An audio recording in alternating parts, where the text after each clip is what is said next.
Over the years, the Rich Dad Radio Show has sparked powerful conversations, challenged conventional wisdom, and revealed the truths about money most people never hear. In this special compilation, we've pulled together some of the most eye-opening, controversial, and unforgettable moments so you can revisit the lessons that continue to change lives. Get ready for the best of Rich Dad Radio. Hello. Robert Kiyosaki, the Rich Dad Radio Show. Mark, welcome to the show. And like I said, you're one of the smartest guys I know when it comes to the exciting new world of electronic money, crypto. And, my teacher was a man named Dr. R. Buckminster Fuller. And he wrote a book called The Critical Path. But this is his book here called The Grunt of Giants. I don't recommend reading it because it's one of his, it's a tough read. But GRUNT stands for Gross Universal Cash Heist. And it's how our banking system rips off our wealth via our money. So that's why in Rich Dad put it, I said the rich don't work for money. Your house is not an asset, and savers are losers. And Fuller also predicted that there would be a new form of money coming on. He was a futurist. And so Buckminster Fuller talked about gross universal cash heist. He talked about, he was watching kids playing video games, and he says, that's the future of money. And then, as we know, Bitcoin's now taken the world by storm, and everybody's into crypto. You have this guy, Michael Saylor, and you have Tom Lee. And Michael Saylor is using the leverage of Wall Street with a public company. Yeah. What's the name of his company? Oh. Strategy. It was MicroStrategy, and now it's called Strategy. Then you have Tom Lee, who I think is doing kind of a similar thing. Yep. His building block is Ethereum. Yes. Could you explain quickly as best you can, what Saylor is up to, how he uses a company, but to leverage it through a stock, his shares of his company? Yeah. So there's really two parts to his company. So there's MicroStrategy, which is now Strategy, but the stock is still MSTR.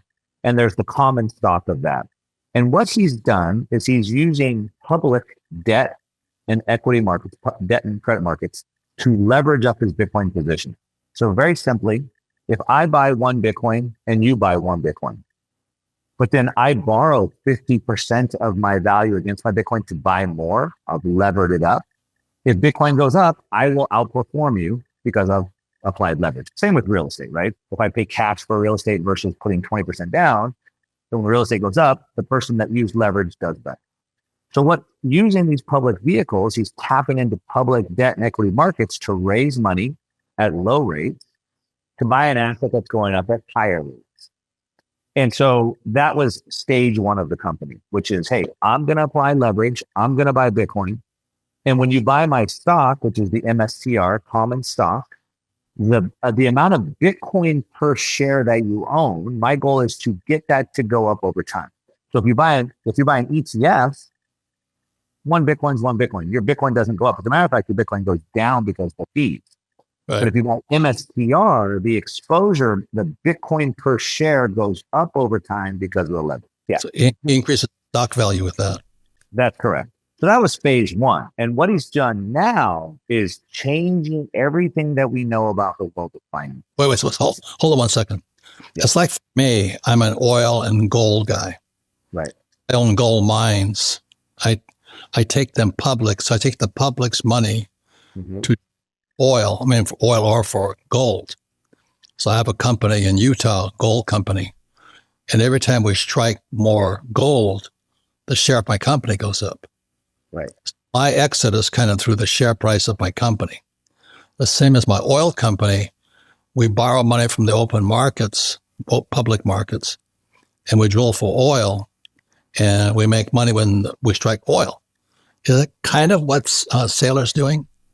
It is, but the turn time is much shorter. So, for example, you borrow money from a public market to go drill for oil, and then you'll hit the oil, but that could be years potentially in between.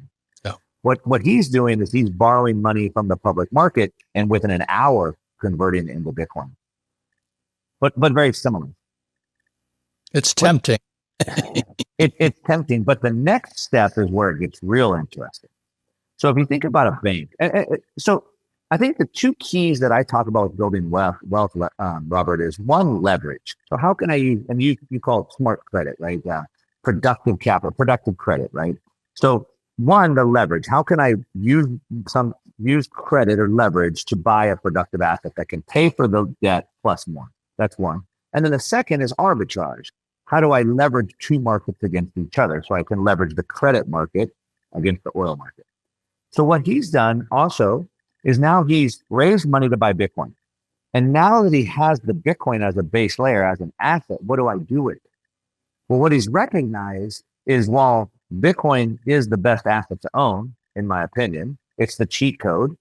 In the last 3 years, it's averaged a 60% compound annual growth rate.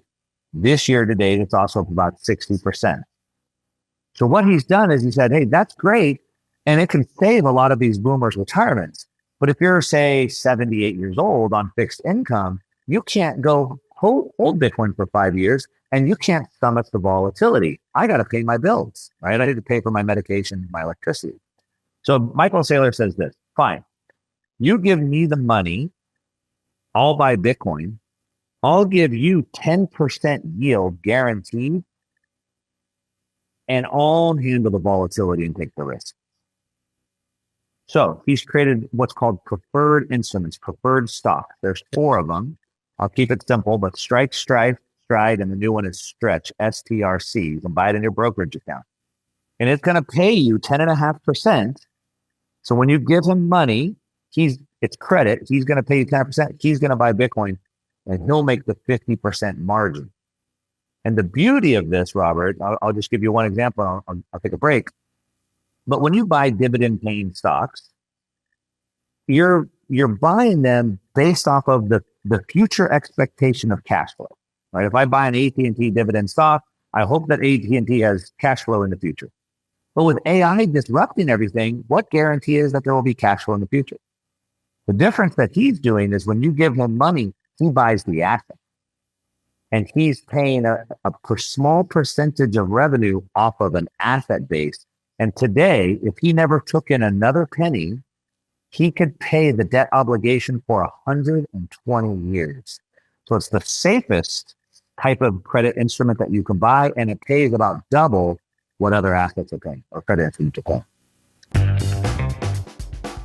And the reason I asked Bert on today is because my generation, the boomer generation, were the first generation with what's called the defined contribution pension plan. It's called a 401k or an IRA. So that came out in 1974 with an act called ERISA, Employee Retirement Income Security Act.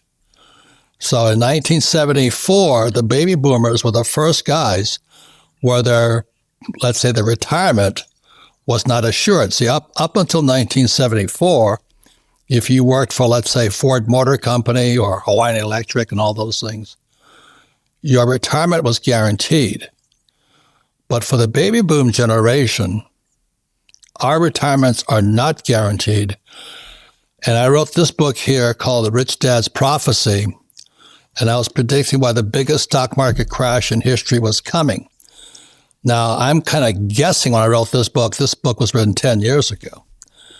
But Bert Doman of Doman Capital Research is up to date. His finger is on the pulse every single day. His publication is the Wellington Letter. I suggest you get it to find out what he sees coming. Because even if markets crash, you can still make a lot of money. But you have to know what you're doing. So Bert, the reason I want you on again is that I want you to, if you were a baby boomer right now and all you had was a 401k, what would you do? Welcome, Bert. Well, a lot of things, but if you're talking about the markets, I think education is so important. Most people really don't spend enough time reading. Reading is very, very important. I'm teaching my 5 grandchildren, and they always say, if you want to be a leader, you have to be a reader. And that is so true. So if you're not informed, you're starting out on the wrong foot right away. Right now, for example, I make it a habit of when I meet people and they're asking me about the market, and say, "Okay, what do you have in your 401k? What do you have in your retirement plan?" They have no idea. Then I No. say, "Well, is it bonds or stocks?" I really don't know. I mean, how can people have their life savings in something that they're going to depend on? And they don't even know if they have bonds or stocks or ETFs. I say ETFs and they say, what's an ETF? So I think it's people are not doing their homework and the markets have become very complicated and you have to learn. They don't teach you this in school. And that's what I liked in the first book that you had that I read, Rich Dad, Poor Dad. And that schools, maybe they're doing this on purpose, not educating people of what they need to know in life. I mean, and if you were 70 years old, a baby boomer, and you had no financial education, all you have is a 401k, and you got probably, let's say you're 70, you probably got 20 more years of life left, and you lose everything in a crash. I mean, is that possible from your point of view, or am I being too pessimistic? I have been warning about exactly that since the beginning of the year. And I've even talked about, in the olden days, maybe they've changed the margin rule, but I remember the 87 crash. A lot of people that were on margin, they borrowed against their stock purchases, they lost their houses. We had dinner. Somebody came here to our town. We had lunch, I'm sorry. And worked for a major Wall Street firm. He was VP. And and he told us how much he was traveling. I said, well, why you travel so much? He said, foreclosing houses. I said, foreclosing? I didn't know you were in real estate. He said, we're not. But these are people that couldn't meet their margin calls.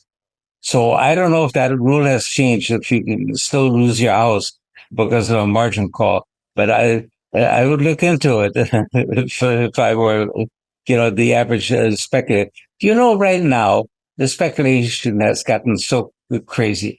ETFs, the first they came out with double leverage. Then they came out with triple leverage ETFs. We just had them coming out with a 5 times leveraged ETFs. That means if the stocks in that ETF go down 20%, that ETF is done. It's broke. It has zero value. I mean, do people realize this? No, they don't realize this. I have met people, because we do have consultation calls, and they are short, for example, a triple leveraged ETF. The ETF is short. So you buy the ETF, triple leverage. I said, do you know how fast you can lose all your money with this? Even when you take some of the Bitcoin ETFs, it's incredible. Here the ETF, the MSTR strategy has been rising and rising. It was up, I don't know, something like 10% for the year. And but the ETF that is triple leverage for that was down 36%. So the people thought they were going to make 3 times as much as the stock itself. No, they lost their shirt. That's what happens. People don't know how the math works on these leverage ETFs. So, Bert, so we have a highly uneducated baby boom generation. I think it's the largest generation, and we have Gen X, Gen Z. I feel for those guys. For years, I warned the biggest crash in history was coming. People laughed. They said I was overreacting. But today, the crash has arrived. It's not only the United States, Europe is cracking, Asia is cracking, jobs are disappearing, AI is wiping out entire career paths. And when the jobs vanish, real estate collapses, offices empty, homes fall, banks get hit next. This is exactly what I wrote in Rich Dad's Prophecy back in 2013. Everything I warned about is unfolding. Millions will lose everything because they stayed in paper assets. They trusted Wall Street. They trusted politicians. They trusted the Fed that saved them. The Fed is out of moves. Inflation is rising again. Debt is over $38 trillion. The dollar is weakening fast, and the old system is breaking. But here's the good news. If you are prepared, the crisis will be the greatest wealth building opportunity of your life. This is why I keep telling people to buy gold and silver. Gold is soaring in 2025, and I expect even bigger gains in 2026. Silver is $50 today. I predict $70 soon, and possibly $200 in 2026. Most people will panic, but prepared will get rich. If you want to be on the right side of the crash, get the 2025 Rich Dad Wealth Defense Guide. You can add gold or silver to your IRA or 401k legally, tax-free, and penalty-free. Call 866-703-9895 or text GUIDE to 24999. Again, call 866-703-9895 or text GUIDE to 24999. Get your free Wealth Defense Guide. The crash has begun. Do not wait. Hello, Robert Kiyosaki, the Rich Dad Radio Show. Anyway, we have a very important show. I think all our shows are important. But this is especially important if you have a family member who's a boomer, baby boomer. And I forgot the years they were born between, but there's millions of them. And especially so if they have a pension.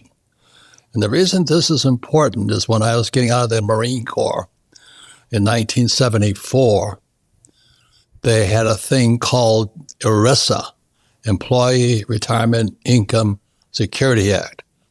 And anytime the government says our act is to protect your income, bend over and don't pick up the soap, you know what I mean? Because they're going to get you. So my generation in 1974 was the first generation without what they call defined benefit pension. Defined benefit means you're guaranteed a pension no matter what. When ERISA kicked in 74, it shifted to defined contribution. And I remember coming out of the Marine Corps, I was looking for a job in Hawaii. I was stationed in Hawaii, my last station I flew out of. And I go to downtown Honolulu, and every school teacher, I go to these meetings about the new profession called financial planners. And I say, you too can be a financial planner. I'm going, I'm going to go check this out. So I go and I sit on these meetings for people who want to be financial planners because the shift went from defined benefit to defined contribution. So your contribution would depend upon what this financial planner advised you. Your 401k or IRAs in America, RRSP in Canada, superannuation in Japan, I think, and anyway, stuff like that. So everybody around the world, the boomers, the biggest generation in history, is now at the point where those pensions are due. Very important subject because it's going to affect a lot of people. So as a friend of mine, Ted Siddell, he's a pension forensics expert. He wrote this book here. It's called Who Stole My Pension? And so there's a lot of boomers my age who are going to wake up and said, I don't have a pension. I'm now too old to work. And you're out of time. So that's one of the reasons I founded the Rich Dad Company is we have no financial education. And so people, I don't need a pension. I invest for myself. I have what we call a family office. I don't need a financial planner. I have advisors. But anyway, I was a pilot, and most of my friends became pilots for the airlines. And they're all happy because they had job security, they had pensions. And guess what? Voila, their pensions disappeared. So here they are. They're now about 65 years old, and they have no pension.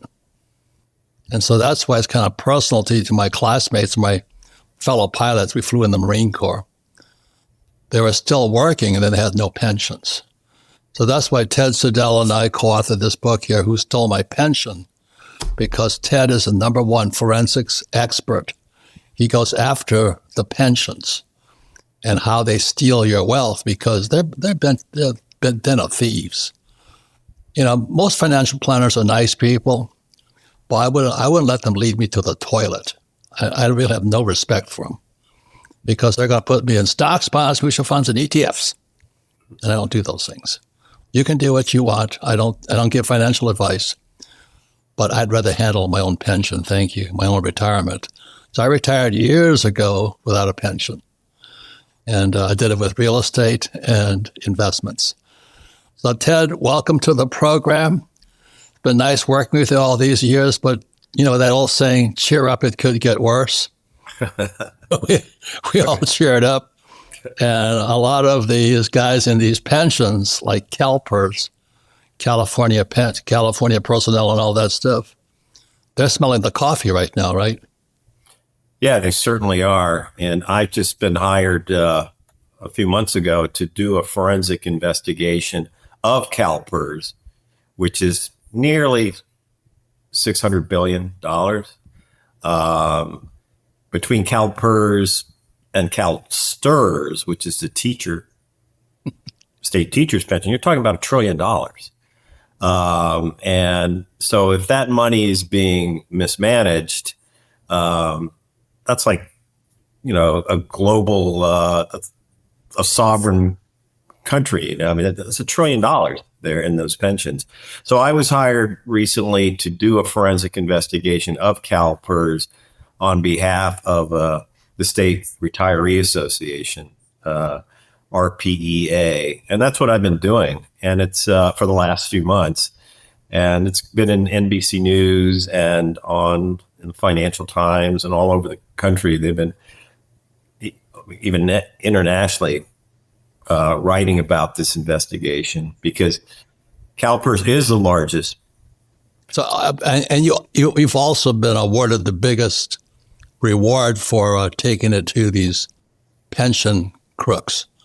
I mean, I won the largest SEC award, whistleblower awards in history, nearly $100 million for the investigations I've done. So I got the largest award from the SEC, then the largest award from the CFTC, and then another one from the SEC. So yeah, the federal government has confirmed my findings over the years, and I've done over $1 trillion of these investigations. But anyhow, CalPERS is big news because they are the largest, and pensions move in what we call a herd, with a herd instinct. So when the leader jumps off a cliff, all the other lemmings jump off as well. So it's really important that the leader be leading and not misleading. Yeah. So what Ted is talking about is called a bellwether, or the cow with the bell in their neck. So whatever CalPERS is doing, the rest of the herd is following close behind. And what you're saying is CalPERS is in trouble? Yeah, CalPERS has been in trouble for the last 25 years. Up until about 2000, Robert, CalPERS was considered the quote unquote gold standard. All the other pensions looked to them. They were the model for effective governance and transparency. All that started falling apart after 2000. One board member went to prison. Another board member committed suicide before he was being sentenced. They've just been hit with scandal after scandal, and they're now pretty much a poster child for poor governance. Yeah. And they champion things like, you're familiar with ESG or DEI, a lot of these progressive investment strategies. CalPERS was the originator of. So, and the herd followed the leader, right? So it's pretty wild. Anything you can imagine. This is the book here. Right. If you're young enough, please read this book. If you're old, like over 50, you might be in serious trouble. Because explain why they were committing suicide. Were these guys who were the so-called leaders of these pensions, these teachers and things like that, they were on the take also? They were getting a commission on both sides. The toast was buttered on both sides. And the main problem with public pension plans, like city, county, state public pension plans, are, first of all, they are not governed by ERISA. ERISA, the comprehensive federal law that you talked about earlier, that provides important protections for participants. Well, when they created that law in 1974, they made a huge loophole. All state and local pensions are not subject to ERISA. So could you explain how these leaders were stealing from the people they trusted to run the pension? How were they stealing? What were some of the nefarious tricks they were up to? Well, one of the things your viewers need to understand about public pensions, state and local government pensions, is they're political animals. These funds, these investments, retirement funds are not being selected, managed based upon what's the best investment, based upon the best performance or merit. They're political. Hello, Robert Kiyosaki, the Rich Dad Radio Show. Our friend is longtime friend, Doug Casey. Since you and I are now the senior citizens of this generation, how are you prepared for it? I mean, or what would you recommend a person prepare for it? If you save the dollar, America is printing $2 trillion a year, like Zimbabwe was. Yeah. Why would you save the dollar? It's crazy to save the dollar, but you have to save. It's important to produce more than you consume and save the difference. But what do you save it in? You can't save dollars. They're hot potatoes. It's an IOU nothing on the part of a bankrupt government. So I've used gold and silver as savings vehicles forever. So I bought my first gold at around $40 an ounce, and I've never sold an ounce. So I still have it all, and lots of silver. I hate to advise people to buy gold now, because before it was obviously depressed relative to everything else. Now it seems to me gold is more or less where it should be relative to cars, houses, clothes. I think it could go 10 to 1 from here for different reasons, but not because it's underpriced. But you have to save. The problem is, what do you save in now? It's a tougher situation than people have ever been in before, I think. I think silver is still relatively underpriced. It's going higher. Yeah. And then what Buffett's been saying, which is a concern that I have. He says the worst thing that's going to hit the boomer generation with their 401ks is inflation. Yeah. No matter how much they have in their 401k, and we're spending $2 trillion more than we pull in. They're probably that's right. I mean, you buy your average stock, and maybe it's yielding 2 or 3%, something like that. Yeah. But the dollar is losing value. You can't believe the government's figures. You can't believe the U.S. government's figures any more than you can believe the Argentine government's figures. The dollar is losing value in real terms in between 5 and 10% per year. So what do you do? I know real estate has always treated you extremely well because it's a real asset. But is real estate getting overpriced too? Well, you can always find a bargain. You know what I mean? That's what I like about real estate. There's somebody always in the sell mode.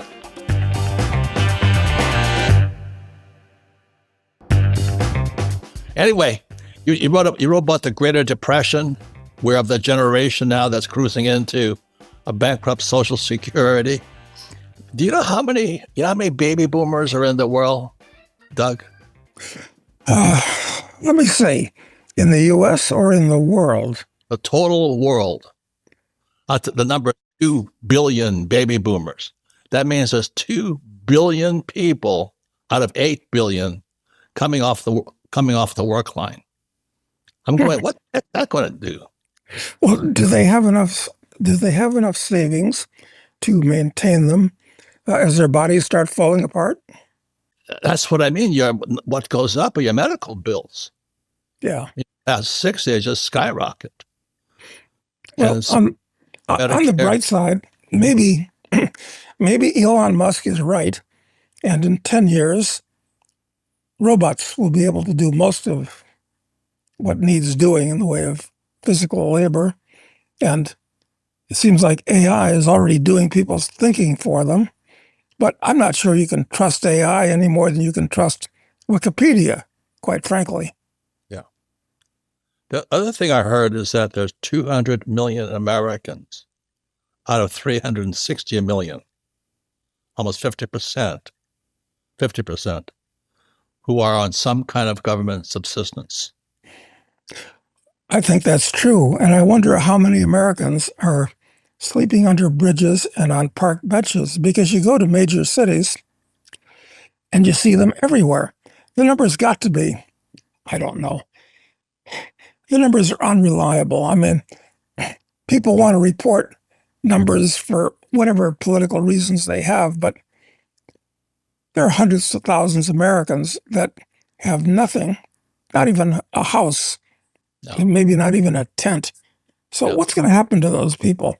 I mean, are we going to have to support them as their numbers double and triple and more?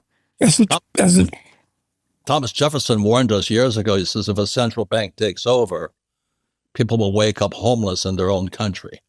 And now homelessness is exploding across America. And we have a Federal Reserve Bank that everybody worships. And I'm going, are you kidding me? The Federal Reserve Bank's Marxist. And so, yes, and they expect that, including Trump, I've got to say, he thinks that if the Federal Reserve just reduces interest rates and prints more money, then everything will be fine. Everything will boom. So he looks at the immediate and direct consequences of printing a lot of money up. Hey, I feel rich. I can go out and buy stuff. But he does not look at the delayed and indirect consequences. The currency becomes nothing. People's savings are destroyed. The bond market will be destroyed. This podcast is a presentation of Rich Dad Media Network.